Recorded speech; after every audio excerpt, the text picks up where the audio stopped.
What up, black folks? I know it's MLK Day. I want to shout y'all out real quick. I ain't going to take you too long, but, it's going to be good. Trust me. So, it's your boy, T. Calhoun Jr., a.k.a. Calhoun Speaks. I'm the founder of OYM, if you don't know. And that's where we promote ownership as a lifestyle every day. It's every day is Entrepreneur's Day for us.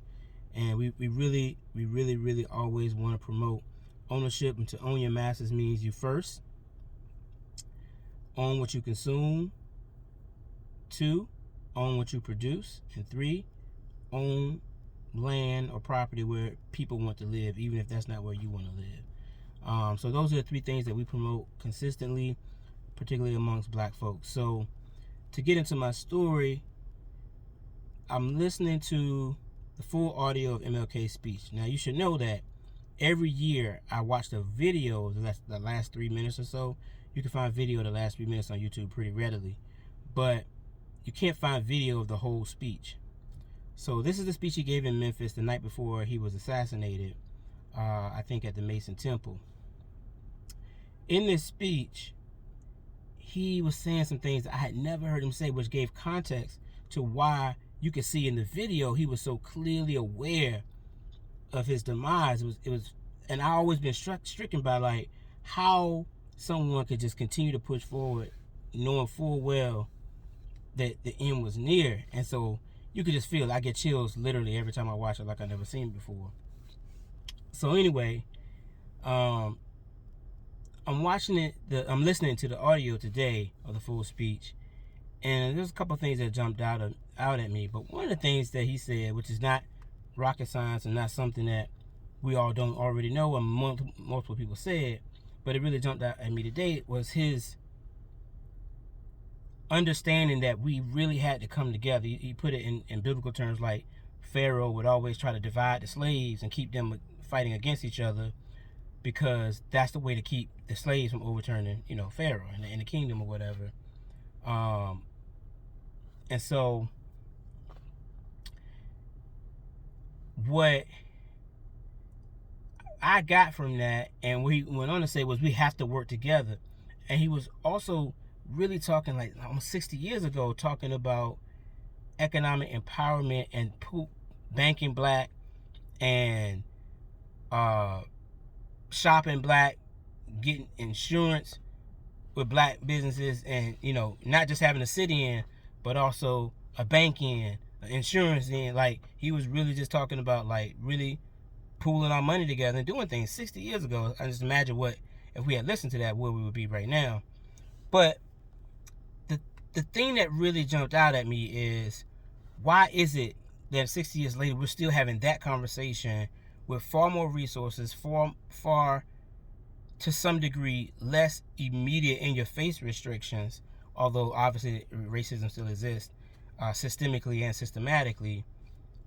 We have the ability to do it, and what keeps us from doing it? And I think one of the number one, not the number one necessarily, but one major thing that keeps us from doing it is, obviously our unwillingness to work together. And where does that come from? I think it comes from, we spend too much time talking negatively about one another, spreading gossip about one another that is in no way empowering, in no way helpful whatsoever.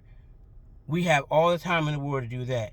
And it reminds me of a quote Eleanor Roosevelt had, where she said, "Small minds discuss people.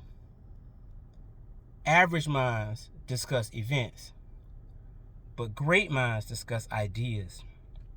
So at OYM, we're all about discussing ideas, man. I don't have time. Don't call me talking about somebody else and their bullshit and that negativity, right? Call me to talk about an idea that you have on how to improve that person's life, and maybe more than that person's life, right? But don't call me just to vent about somebody else's shortcomings or whatever. I'm not even here for it.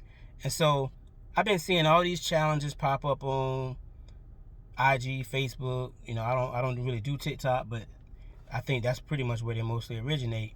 And I'm wondering if I have enough cachet, if I have enough je ne sais quoi to start a different challenge. You don't gotta know how to dance. You don't gotta know how to twerk. Any gender, any sexuality, any race for that matter. But let's do a no negativity challenge. How about that? How about for the next 45 days from now until the end of Black History Month? We should do it every day, but I'm not going to be egregious here. I'm not asking for a lot. How about this?